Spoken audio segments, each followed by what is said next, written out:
called the police on a suspicious neighbor, but the real criminal was right next to her. Marcus Bennett was never the type to seek attention.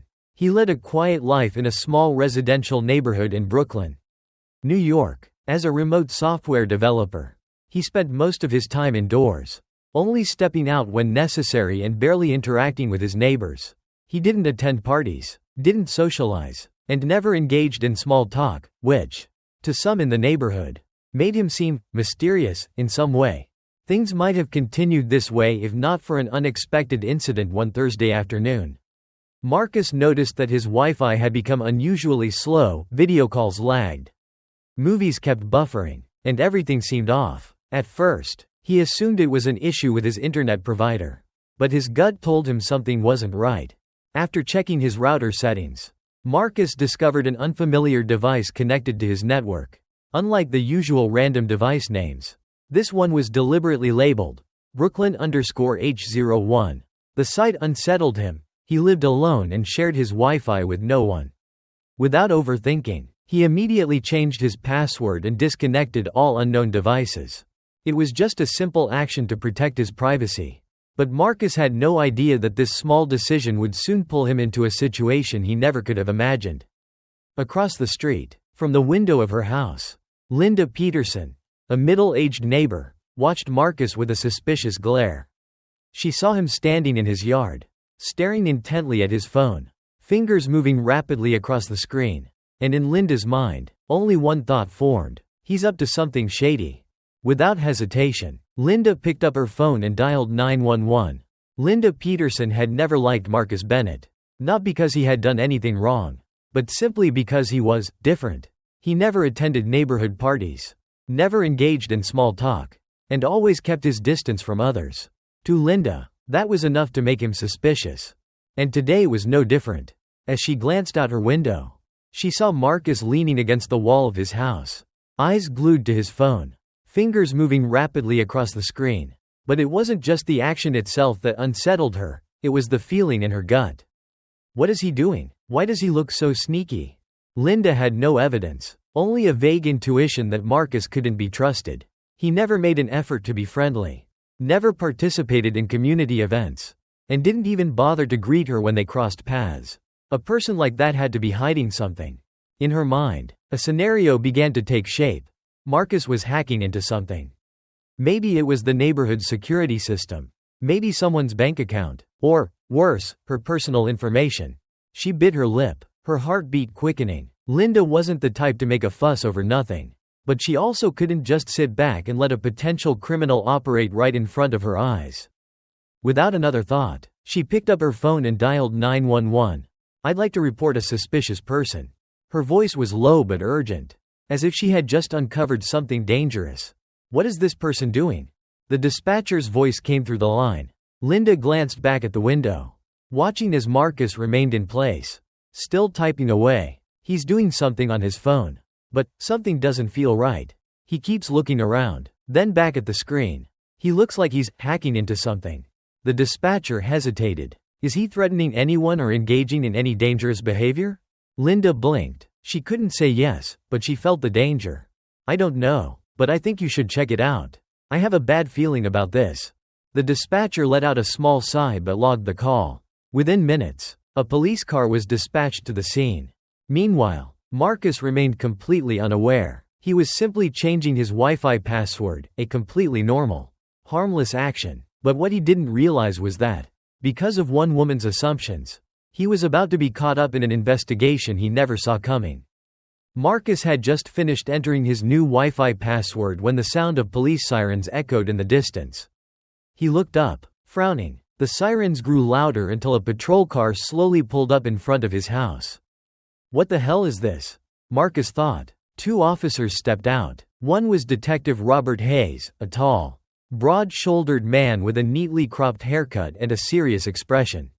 Beside him was Officer Lisa Moore, smaller in stature but with sharp eyes that radiated professionalism. Marcus sighed. He wasn't naive. He knew how this neighborhood viewed him.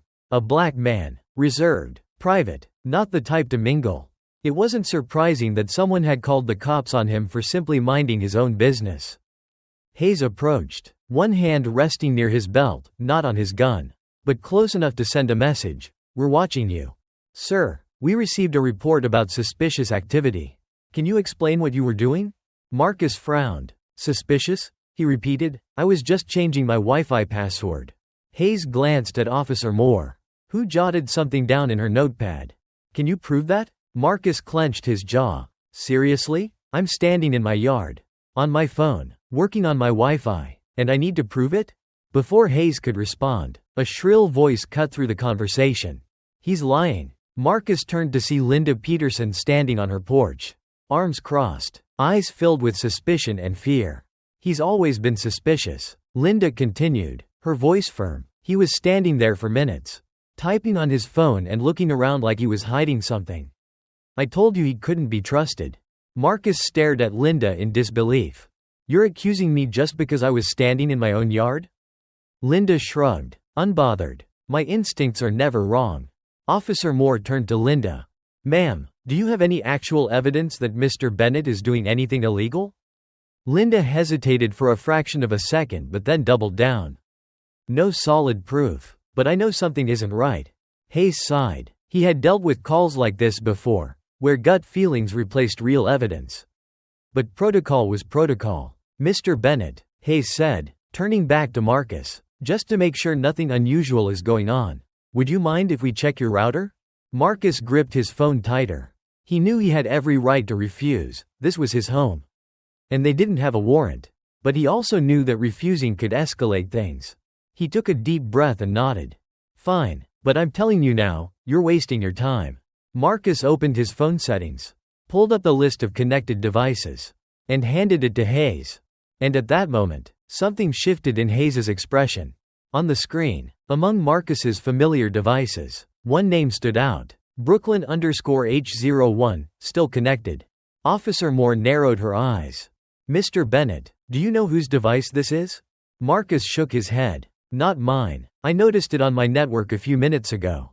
It's still active." Hayes and Moore exchanged glances. A sense of unease settled between them. Linda's brow furrowed. "Wait, so he's not the intruder?" Marcus turned sharply to face her, his voice icy. "I told you, I was just securing my network. But it looks like the real problem is someone watching all of us." The atmosphere grew heavy. Just moments ago, Linda had been adamant in accusing Marcus. Now, an unsettling dread crept over her. "Wait," she said, her voice stripped of its previous arrogance. "What did you just say? Who is watching?" Marcus didn't answer right away. He gripped his phone tightly, pulled up his connection history, and pointed at the screen. This unknown device, Brooklyn_H01, wasn't just leeching off my Wi-Fi. It's been connected for days. And not just to use the internet. Look at this. He swiped through his settings, pulling up the access logs. Hayes and Moore leaned in, eyes locked on the words appearing before them. And then, they saw it. Accessed. Security camera, living room. Accessed. Security camera, hallway. Accessed. Security camera, bedroom.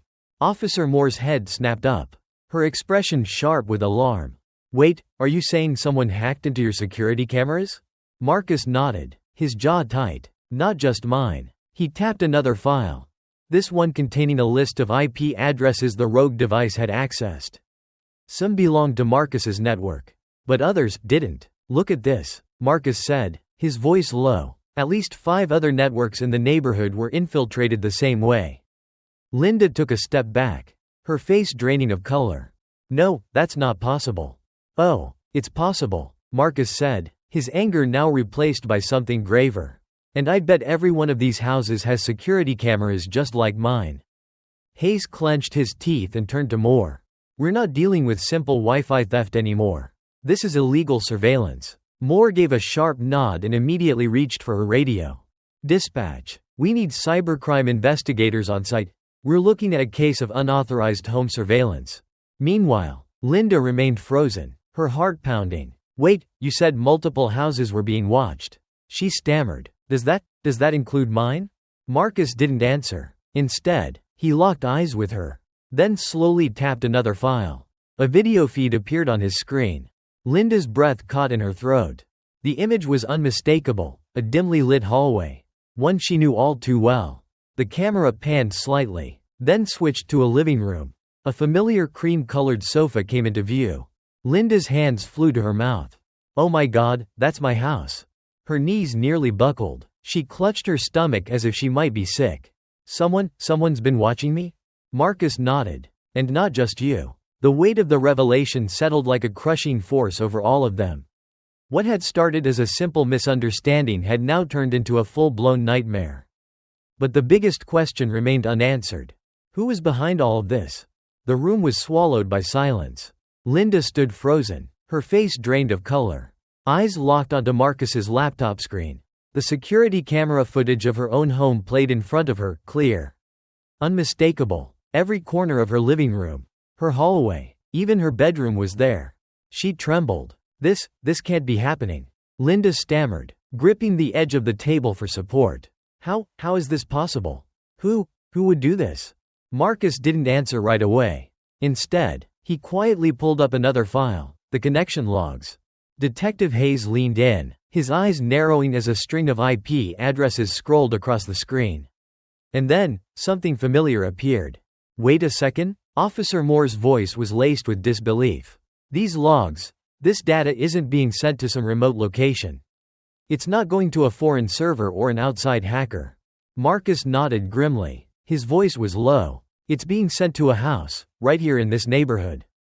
Linda's head snapped up, eyes wide with panic. "You're saying, someone nearby is watching us?" Marcus didn't answer immediately. He scanned the data, cross-referencing network signals, tracing the source of the unauthorized access. Within minutes, he found it. His expression darkened. "Got it. The address is just a few houses down." Hayes immediately grabbed his notepad, comparing the address with neighborhood records. When the name appeared in front of him, his jaw clenched. Linda saw it, too. Her breath caught in her throat. She opened her mouth, but no words came out. She barely managed a whisper. "No, that's impossible." But everything matched. The house receiving the camera feeds from Marcus's home, Linda's home, and possibly more, was her own. But Linda wasn't the suspect.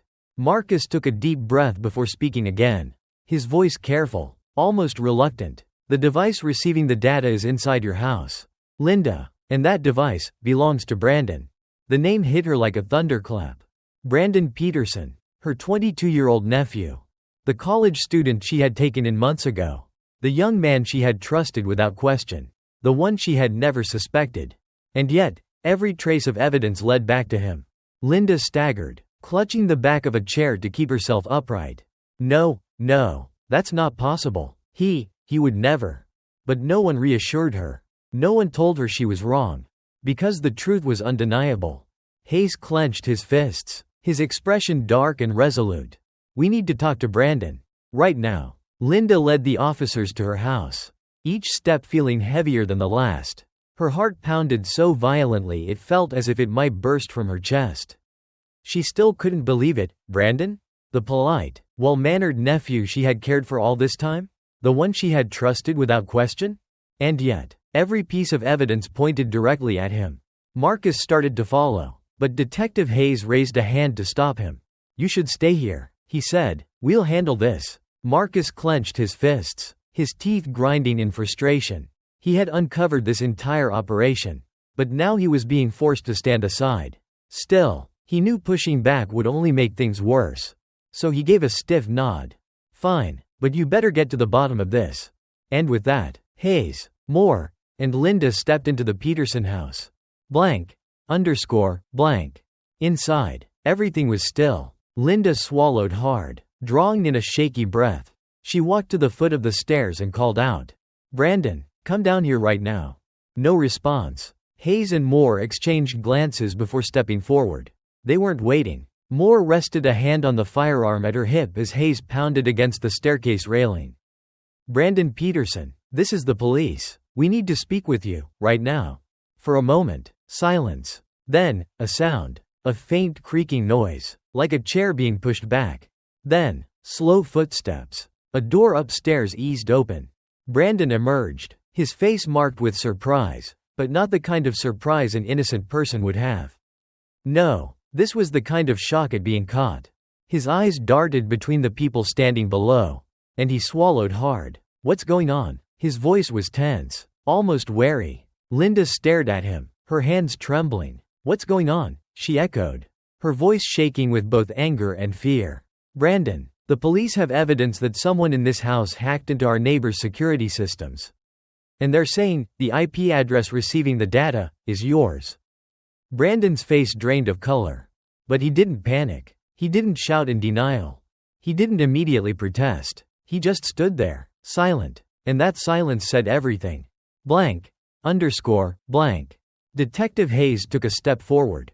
His voice firm. Brandon, we have reason to believe that you illegally accessed multiple home networks in this neighborhood.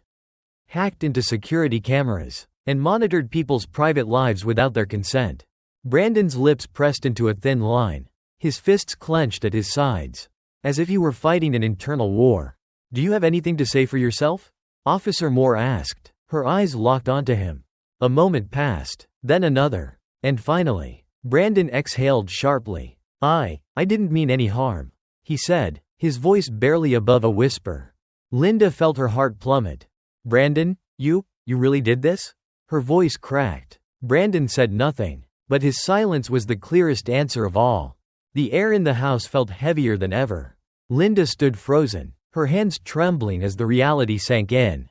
Brandon, the nephew she had trusted so completely, had actually done this. Detective Hayes kept his sharp gaze locked onto the young man before him. You say you didn't mean any harm? Then tell me, why did you hack into your neighbor's Wi-Fi? Why did you spy on their security cameras?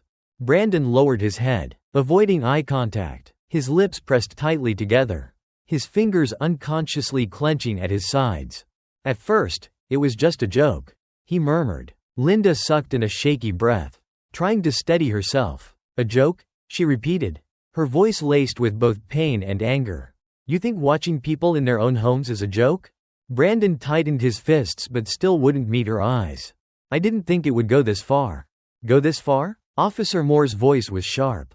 Her arms crossed firmly. You hacked into at least 5 homes.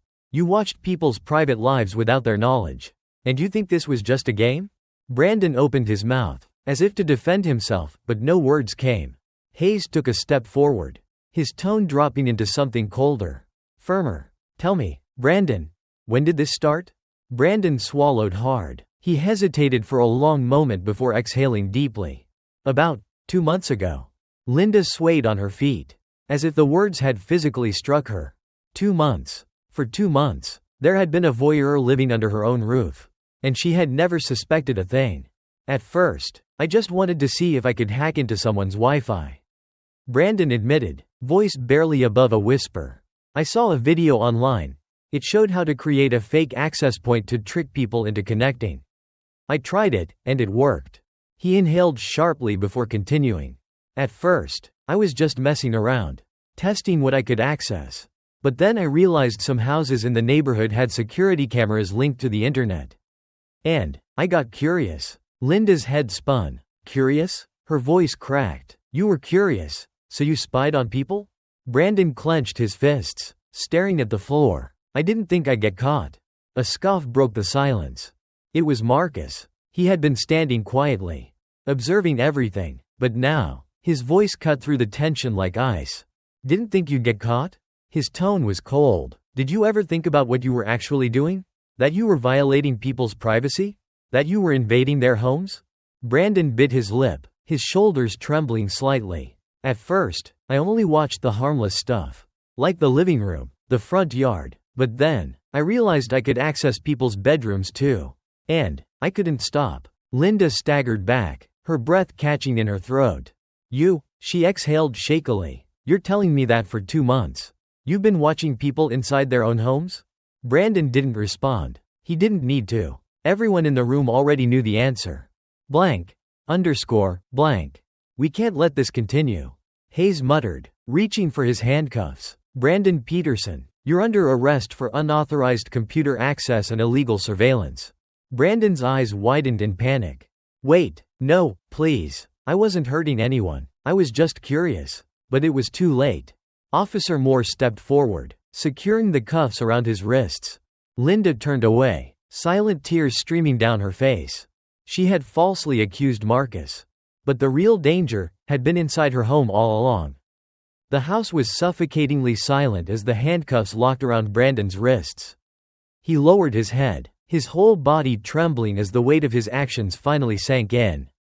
It was over. Linda couldn't bring herself to look at her nephew. She turned away, her hands clenched so tightly they trembled, tears slipping down her cheeks uncontrollably.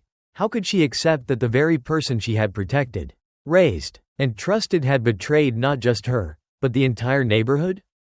Brandon struggled against the cuffs. I didn't mean to. I just wanted to see if I could do it. His voice was desperate as he turned toward Linda.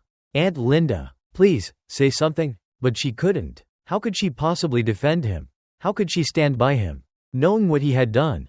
She had called the police on an innocent man, because of her own bias. But the real criminal had been right inside her own home.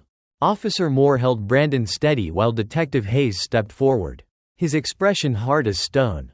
Brandon Peterson, you didn't just hack into people's Wi-Fi, you spied on them. This wasn't a joke, it was a crime. Brandon shook his head, tears streaking down his face. I didn't hurt anyone. Do you not understand? Hayes said, his voice commanding. You didn't need a gun or a knife to harm someone. You made people feel unsafe in their own homes.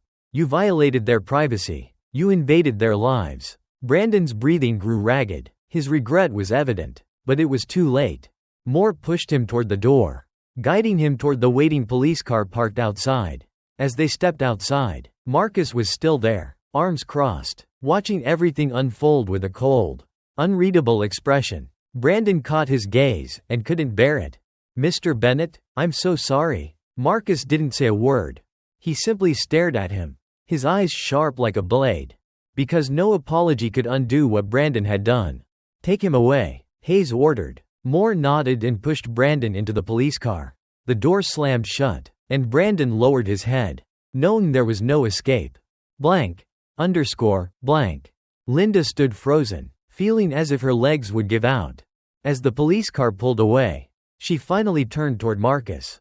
I was wrong. Her voice trembled, nearly breaking. I accused you. I called the police on an innocent man while the real criminal was living under my roof. Her hands clenched at her sides. Tears streamed down her face. I have no excuse. I'm so sorry. Marcus studied her for a long moment. Linda braced herself, waiting for the anger, the bitterness, the words of justified resentment she deserved. But Marcus only sighed and shook his head. I don't need an apology. His voice was quiet, but firm. I just hope you do better. Then he turned away, stepping back inside his house, leaving Linda standing there. Alone with her shame, alone with her regret. She had learned a lesson the hard way. Bias can make you see the wrong enemy. And once you've made that mistake, you don't always get the chance to fix it. Linda stood motionless in the middle of the street, watching as the police car disappeared from sight. It felt as though the ground beneath her feet had given way. Her nephew, the child she had raised and protected, was now in handcuffs. Not because of some foolish prank, but because of a serious crime. But what hurt even more was her own mistake. She had accused the wrong person. She had trusted her gut feeling instead of the truth. And in doing so, she had hurt an innocent man. Marcus had been right from the beginning. He wasn't the villain here. He was just a man trying to protect his privacy. Yet she had turned him into a suspect.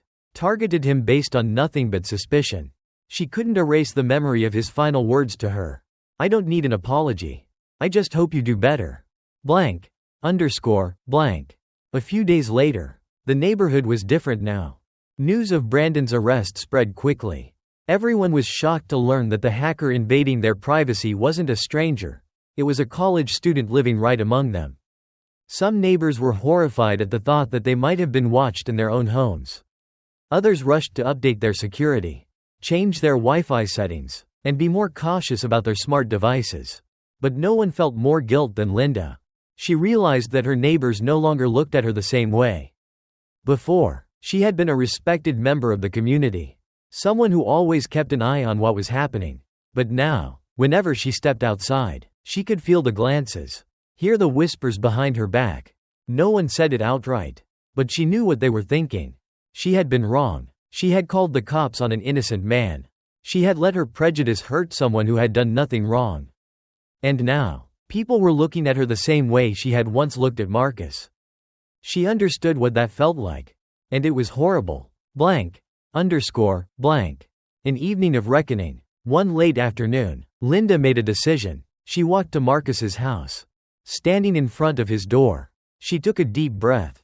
Trying to calm her racing heart, she raised her hand and knocked. Then waited. Footsteps approached. The door swung open. Marcus stood there, arms crossed, his face calm but unreadable. Linda's throat tightened, but she knew she had to say this. I'm truly sorry. Her voice was so soft. She barely heard it herself. I was wrong. I let my bias cloud my judgment. I misjudged you, and I hurt you. Marcus studied her for a long moment. She couldn't tell what he was thinking. Then, finally, he gave a slight nod. Thank you. Linda waited, for a sign that he forgave her, for something that would tell her he had put it all behind him. But nothing more came, and she understood. Some mistakes can be undone, but some leave permanent scars. She had learned her lesson, but the price of that lesson was one she could never undo. Marcus remained standing at his doorway, watching as Linda's figure disappeared down the street. But he felt no relief. No sense of closure. Her apology had come too late. The anger had faded, but something deeper had been damaged, his trust. Trust in his neighbors. Trust in people who had looked at him and seen suspicion, not truth. They had chosen prejudice over facts. They had seen him as a threat simply because he was different. And no apology could undo that. Marcus exhaled slowly, then stepped back inside, locking the door behind him. From now on, he would be even more careful. Because if he had learned anything from this, it was this. The real danger doesn't always come from the people society tells you to fear, but from the ones you trust the most. Blank. Underscore. Blank. As for Linda, her life wasn't the same anymore. Brandon was gone. She had apologized, but she couldn't erase her mistake. Her neighbors still watched her every day, not with respect, but with wariness. She understood their looks, because she had once looked at Marcus the same way. And now, she was the one being judged. She was no longer the well-respected woman of the neighborhood. She was the woman who had accused the wrong man. The woman who had trusted the wrong person. The woman who had made a mistake she could never take back. And she knew it would take a long time, maybe forever, before she could make it right. Time passed, and the Brooklyn neighborhood gradually returned to its usual rhythm. But for those involved in this story, nothing would ever be the same again. Brandon was formally charged with multiple offenses. The evidence retrieved from his computer was damning. And despite his family hiring a defense attorney, the severity of his crimes made it unlikely that he would escape a well-deserved sentence. He was no longer just a harmless college student. No longer a promising young man with a bright future. Brandon Peterson had become a cybercriminal. And Linda, the aunt who had once protected him, could no longer even look him in the eye.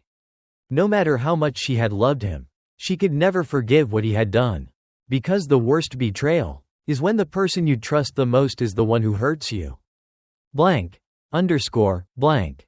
As for Marcus, he no longer felt safe in this neighborhood. Even though he had been proven innocent.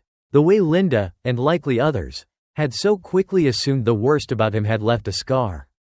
He didn't hate them. He didn't seek revenge. But he knew one thing for sure, he could never trust them again. So, 1 month after the incident, Marcus made a decision. He sold his house and left. Left for a place where he wouldn't have to live under the weight of unfair suspicion. A place where people wouldn't judge him for simply keeping to himself. Blank. Underscore. Blank. Life in the neighborhood went on. The neighbors still greeted each other. Still hosted barbecues. Still lived their lives as if nothing had happened. But for Linda, everything had changed forever. Because not all wounds can heal. And not all mistakes can be undone. What happened in the Brooklyn neighborhood wasn't just a story about a cybercrime case. It was a story about prejudice, misplaced suspicion, and the consequences of judging without evidence. Linda had learned a harsh lesson. She had believed she could see through people just by following her instincts.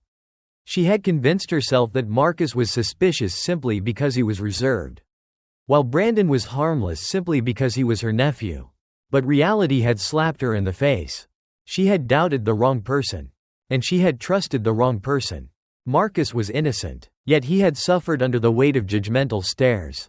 And the real criminal was someone Linda had never even considered. Blank. Underscore. Blank. This story is a warning. In life, it's easy to let prejudice and personal bias dictate how we see others. It's easy to make snap judgments based on how someone looks, how they live, or simply because they're different. But what about the truth? The truth doesn't care about your feelings.